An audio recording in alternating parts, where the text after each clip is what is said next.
পেট্রাপোলে visa passport দেখিয়ে বাংলাদেশে পা রাখলেন ভারতের হাই কমিশনার দীনেশ ত্রিবেদী। সড়ক পথে পৌঁছে কি বার্তা দিলেন তিনি? সদ্য লন্ডন থেকে চোখের অপারেশনের বিশেষ প্রশিক্ষণ নিয়ে ফিরেছেন ডাক্তার মোনাজির হোসেন। বনগাঁতে এই সর্বপ্রথম কোলফেকো, টোরিক, মাল্টিফোকাল ছানি অপারেশনের জন্য আসুন বনগাঁ আই কেয়ারে। স্বাচ্ছন্দ্যেই কলকাতা বিমানবন্দর থেকে বিমানে করে পৌঁছে যেতে পারতেন ঢাকায়, তবে তিনি বেছে নিলেন ভিন্ন পথ। সড়ক পথে পেট্রাপোল হয়ে বাংলাদেশে পৌঁছালেন বাংলাদেশের নবনিযুক্ত ভারতের নতুন হাইকমিশনার দীনেশ ত্রিবেদী।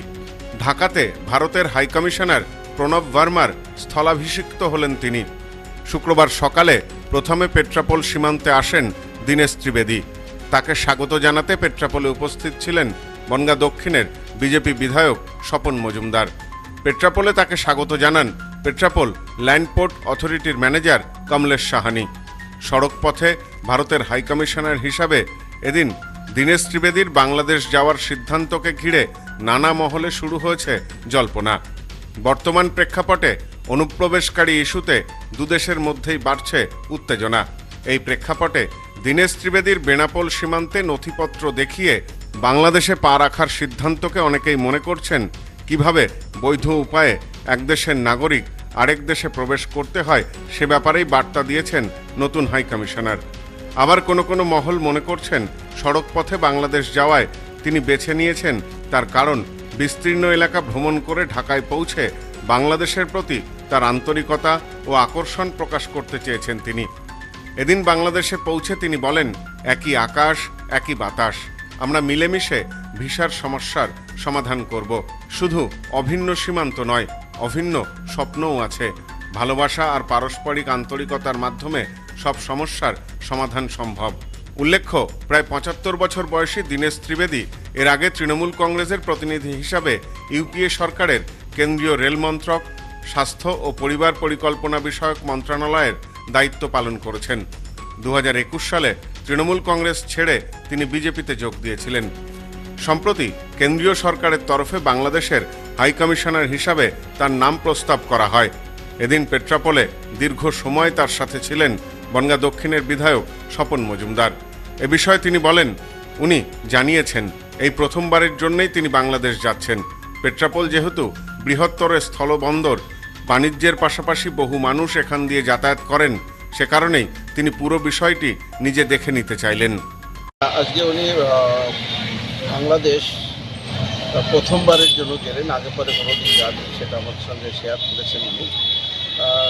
ওনার ইচ্ছা ছিল, উনি চাইলে কলকাতা থেকে বাই এয়ারপোর্ট বাংলাদেশ যেতে পারতেন, কিন্তু ওনার মনে হয়েছে যে আমি ভারতবর্ষের সবথেকে বড় ল্যান্ডপোর্ট হচ্ছে পেট্রাপোল, সেই ল্যান্ডপোর্টটা ঘুরে দেখা এবং এখান থেকে ভারতের আর বাংলাদেশের সঙ্গে সর্বাধিক আমদানি রপ্তানি ব্যবসা এবং মানুষ যাতায়াত করে, তো সেটা সরেজমিনে দেখে গেলে বাংলাদেশের সঙ্গে যে আমাদের একটা ভ্রাতৃত্ববোধ, আদান প্রদান, ব্যবসায়ী সব দিক থেকে একটু মধুর সম্পর্ক গড়ে তোলার জন্য আরও সুবিধা হবে।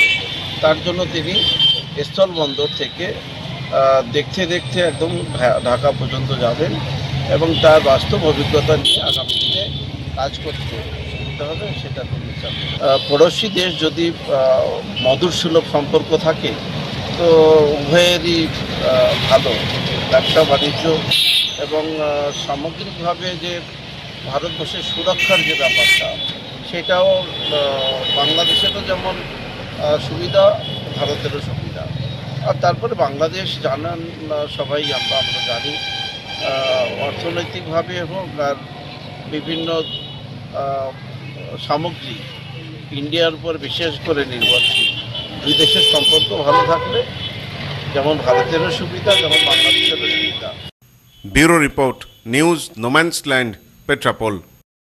নিউ পিসি জুয়েলার্স, সম্পর্ক গড়ে দেয়। বনগাঁতে আমাদের 3টি শোরুম প্রতিদিনই খোলা।